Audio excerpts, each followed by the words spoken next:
Selamat petang, salam sejahtera. Terima kasih karena bersama dengan saya di Nazilin Unity Channel. Saudara-saudara sekalian, perkara yang paling menarik di parlimen hari ini apabila Hamzah Zainuddin mengarahkan Anwar Ibrahim memecat Menteri Keuangan.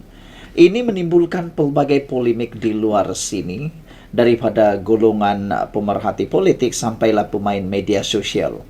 Ada yang bersetuju, ada juga yang tidak bersetuju.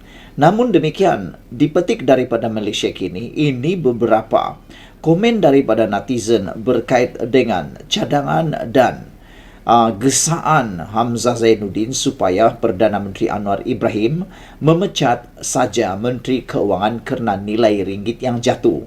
Ini komen netizen kepada Hamzah Zainuddin dan kepada cadangan tersebut. Salah seorang menulis di dalam ruangan komen cukup panjang, yaitu kejatuhan nilai ringgit ada banyak faktornya, kata beliau. Sebelum saya bacakan apa yang ditulis oleh beliau, salah seorang penulis di ruangan komen Malaysia Kini menulis, AKJ kata, selesai dulu kes anak kamu yang telah pun didakwa di mahkamah berkait dengan kes minyak masak. Beliau juga mengatakan bahawa ini kesempatan untuk anda membuktikan bahawa anda memang hero. Kalau bukan langkah Sheraton kamu dulu, katanya, negara ini sudah pasti dalam keadaan yang lebih baik. Apatah lagi kalau Tun melakukan peralihan kuasa sebagaimana yang dijanjikan. Namun kerana langkah Sheraton yang seringkali disebut sebagai langkah syaiton menyebabkan berpanjangannya masalah yang melanda Malaysia. Perbuatan tebuk atap dan kemudian buat darurat memanjang merupakan suatu penyalahgunaan kuasa yang diberikan oleh rakyat dan sudah tentu kesannya terhadap keyakinan pelabur berpanjangan. Apatah lagi kamu dan sekutu kamu mencanang niat merebut kuasa melalui tebuk atap berkali-kali. Kemarin saja kita telah pun digemparkan dengan kenyataan daripada timbalan Presiden PAS Tuan Ibrahim Tuan Man mengatakan bahawa insya-Allah tidak akan habis penggal, merujuk kepada mungkin Anwar Ibrahim akan ditumbangkan. Baru saja Agung selesai bertitah, sudah ada pencanang seperti itu. Perbuatan tebuk atap dan kemudian buat darurat memanjang adalah suatu penyalahgunaan kuasa yang diberikan oleh rakyat dan sudah tentu kesannya terhadap keyakinan pelabur berpanjangan, kata beliau. Kalau niat nak selamatkan negara, sepatutnya anda berganding bahu dengan kerajaan untuk membangunkan negara, bukan bermain sentimen kaum dan agama untuk memecah belahkan rakyat, kata penulis komen ini, yang mengakibatkan pelabur luar takut kerana suhu perkauman yang meningkat. Namun, ada seorang penulis dalam ruangan komen, iaitu Golden Gecko 9689, membuat komen yang agak berbeza. Beliau menulis, saya merupakan penyokong Pakatan Harapan, tetapi kali ini saya bersetuju dengan Hamzah Zainuddin, kata beliau. Perdana Menteri Anwar Ibrahim patut mencari solusi untuk menyelesaikan masalah ini, dan salah satunya ialah memberikan tanggungjawab Menteri Keuangan kepada orang yang lain untuk mengurangkan beban Anwar Ibrahim sendiri, kata beliau. Merujuk kepada Najib Tun Razak sebelum ini pun sebelum dijatuhkan memegang dua jawatan itu. Jadi dikhawatiri akan berjangkit pula penyakit itu kepada Anwar Ibrahim. Namun Yellow Kiwi kata kali ini ramai rakyat setuju dengan Hamzah. Rata-rata pandangan rakyat memilih kerajaan PH setuju dengan Hamzah yang kononnya mahu Anwar Ibrahim menukar menteri atau pecat Menteri Keuangan. Tapi beberapa penyokong Pakatan Harapan dalam ruangan komen ini menyebut, apa pula penyakau nasional buat masa mereka perintah? Minyak masak pun sakau sekarang nak jadi hero, soal Violet Well 8490. Violet Well juga kata yang setuju tu hanya geng penyakau nasional aja, katanya. Udah B kata bercakap itu mudah, buka mulut dan gerakan lidah saja. Nak melaksanakannya yang susah. Apatah lagi memberikan cadangan yang membina. E1976 kata, diamlah. Dia kata dia mahu supaya Hamzah Zainuddin diam. Kerana dia berpendapat, syukurlah Hamzah Zainuddin bukan Menteri Keuangan. Kalaulah Hamzah Zainuddin Menteri Keuangan, kata E1976, negara ini mungkin akan lingkup, katanya. Tok Mudim pula menulis, kamu sebagai ketua pembangkang sampai sekarang masih sombong, tak mahu bincang tentang peruntukan hingga menyusahkan ahli parlimen pembangkang yang lain. Tak mahu pecat diri kamu ke, kata Tok Mudim. Jadi Hamzah Zainuddin mencadangkan atau mengarah Anwar Ibrahim memecat Menteri Keuangan. Tok Mudim pula membalasnya dengan mengatakan, kalau kamu nak arah Anwar Ibrahim pecat Menteri Keuangan, apa kata anda juga pecat ketua pembangkang kerana gagal memudahkan ahli parlimen mendapatkan peruntukan. Anda hanya menyusahkan ahli parlimen, kata Tok Mudim. Yellow Wolf pula kata, inilah cubaan murahan. Jadi saya bacakan kepada anda komen yang pertama panjang lebar daripada seorang penulis komen di Ruangan Malaysia Kini, yaitu Green Cheetah 3211. Dia kata, kejatuhan nilai ringgit ada banyak faktornya. Pertama, kekurangan pelabur asing. Pelabur asing tidak akan melabur di negara yang korup kerana pelabur asing tidak mempunyai kepercayaan penuh terhadap kerajaan yang mengamalkan amalan rasuah. Amalan rasuah juga akan menyebabkan pelabur asing yang sedia ada menarik balik pelaburan mereka dan melabur di negara lain. Ini boleh menyebabkan penurunan permintaan terhadap mata wang. Kejatuhan nilai ringgit sudah pun berlaku semasa Najib.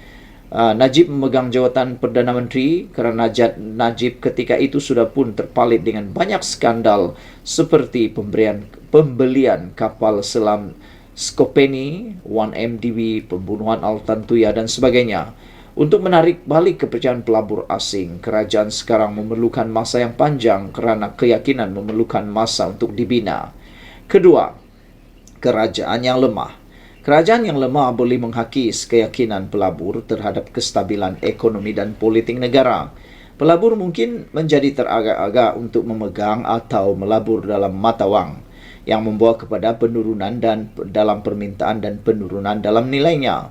Parti pembangkang hari-hari cakap pasal menjatuhkan kerajaan. Sedikit sebanyak boleh menghakis keyakinan pelabur asing. Kerana ini menggambarkan kerajaan sekarang tidak stabil. Kerajaan yang lemah boleh menjejaskan reputasi negara di persada antarabangsa. Ini boleh menyebabkan kehilangan kepercayaan daripada negara lain dan institusi keuangan antarabangsa yang mungkin mengakibatkan pengurangan sokongan dan kerjasama. Persepsi negatif sebegini boleh menyumbang kepada penurunan dalam kadar mata wang. Keyakinan kepada pelabur asing semakin merudum, khususnya apabila Najib diberikan pengampunan. Pelabur asing mungkin berpendapat Najib akan kembali berkuasa dan mereka tidak mahu mengambil risiko untuk melabur di negara yang dipimpin oleh kleptokrat. Semua orang politik dari kerajaan dan pembangkang perlu bertanggungjawab dan bukannya hanya menuding jari dan salahkan sekumpulan orang. Pembangkang harus berhenti cubaan mereka untuk menjatuhkan kerajaan dan dengar nasihat Sultan. Jadilah pembangkang yang bertanggung jawab sebagai semak dan imbang untuk kerajaan. Hentikan permainan 3R dan kerja betul-betul untuk rakyat yang susah. Kerajaan juga harus ingat janji-janji mereka semasa PRU 15. Rakyat sedang memerhati anda. Jikalau janji tidak ditepati, rakyat tidak akan menyokong kamu lagi. Buatlah kerja betul-betul dan kurangkan mainan politik yang tidak mendatangkan faedah kepada rakyat. Sekian dulu untuk kali ini. Jangan lupa tinggalkan komen anda, tekan butang subscribe. Kita jumpa lagi. Bye-bye. Selamat petang, salam sejahtera. Terima kasih karena bersama dengan saya di Nazilin Unity Channel. Yang menggemparkan kita pada petang ini ialah sejam selepas mendedahkan habuan RM 1.7 juta ringgit, SPRM hubungi ahli parlimen Tasik Gelugur iaitu Wan Saiful Wan Jan.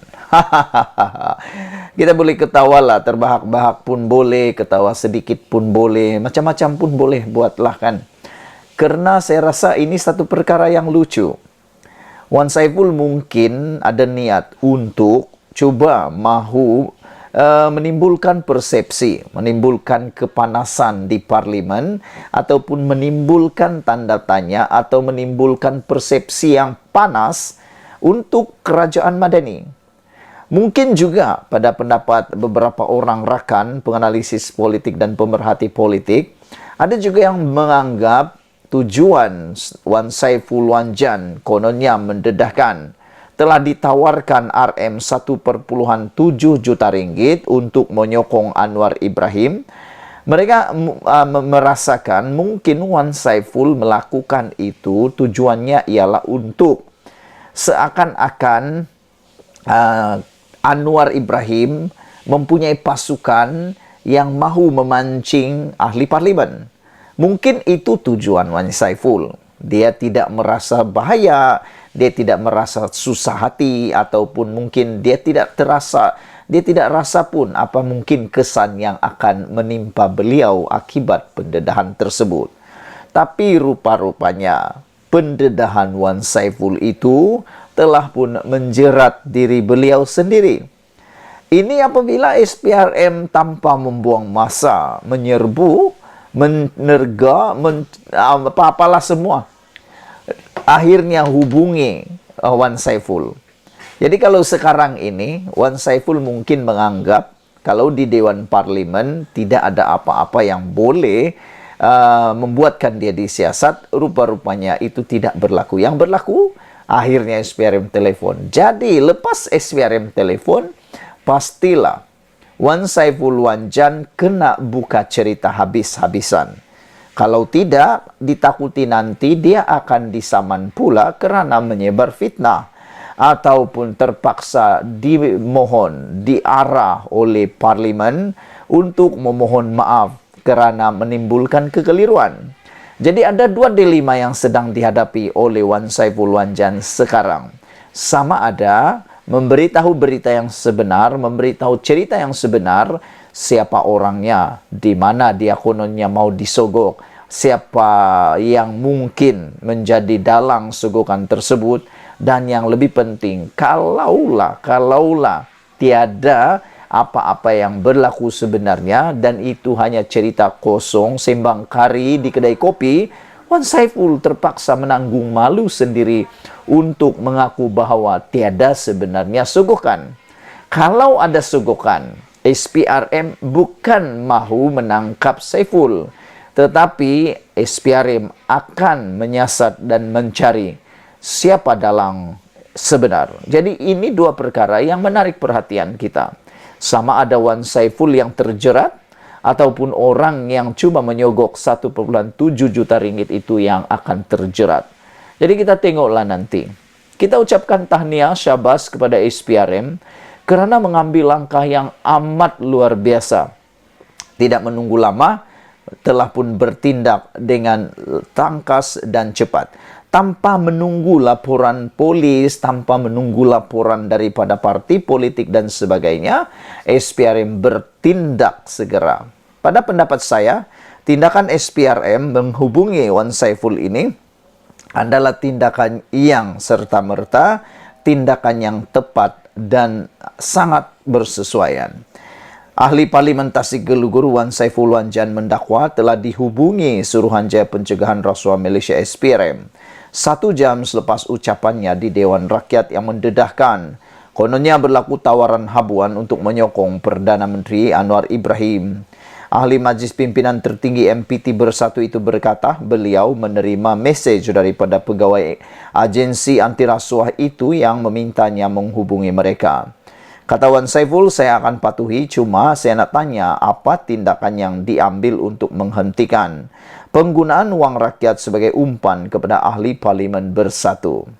Nah, itu soalan Wan Saiful. Tapi soalan kita ialah, kalau tiada yang boleh diceritakan tepat oleh Wan Saiful, siapa yang SPRM boleh siasat?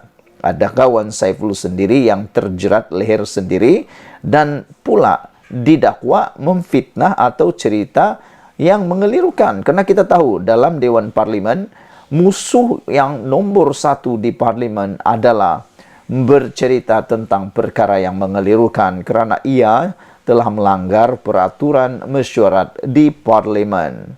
Kata Wan Saiful, bukankah lebih baik jika wang itu digunakan untuk kebajikan rakyat? Wah, champion pula kan, pandai pula dia menggunakan kata-kata tersebut. Petang tadi kita digemparkan dengan berita 3 orang hakim bersetuju untuk mengembalikan semula kes Muhyiddin Yassin untuk salah guna kuasa melibatkan Jana Wibawa. Dalam penghakiman tersebut, 3 hakim sebulat suara mengembalikan semula kes tersebut untuk dibicarakan sekali lagi. Rayuan Muhyiddin akhirnya rayuan pendakwaan diluluskan. Dengan kata lain, pembebasan Muhyiddin yang ada sebelum ini telah pun dibatalkan oleh Mahkamah Rayuan. Berbalik kepada cerita sebentar tadi, terdahulu Wan Saiful dalam perbahasan Tita Diraja di Dewan Rakyat mendedahkan beliau ditawar habuan 1,7 juta untuk kawasan parlimen yang diwakilinya kononnya untuk menyokong Anwar Ibrahim. Yang menjadi kepelikan kepada kita semua ialah kenapa Wan Saiful Wanjan pula yang dicari? Kononnya ada broker tersebut. Kenapa Wan Saiful Wanjan? Walhal tiada kepentingan langsung untuk Wan Saiful Wanjan dipancing. Jauh lebih daripada itu, sejauh mana bodohnya broker itu sehingga dia mau pancing Wan Saiful Wanjan pula. Yang sedangkan Wan Saiful Wanjan ini adalah antara orang paling tegar, setia, menyokong Muhyiddin Yassin, menyokong Perikatan Nasional. Jadi tidaklah wajar dan agak dalam tanda petik agaklah bodoh kalau pergi memancing orang yang tiada langsung harapan untuk boleh dipancing. Daripada memancing yang tiada harapan, lebih baik pancing yang ada harapan. Lebih kurang macam begitulah. Jadi ada penganalisis politik, ada penyokong Pakatan Harapan, Kerajaan Perpaduan menyatakan bahawa adalah mustahil untuk dapat dipercayai apa yang dikatakan oleh Wan Saiful itu kerana ada ramai lagi ahli-ahli parlimen yang boleh dipancing selain daripada Wan Saiful. Kenapa juga Wan Saiful, kata mereka. Sekian dulu Malaysia kita punya. Kita jaga sama-sama cintai Malaysiaku. Kita jumpa lagi. Bye-bye.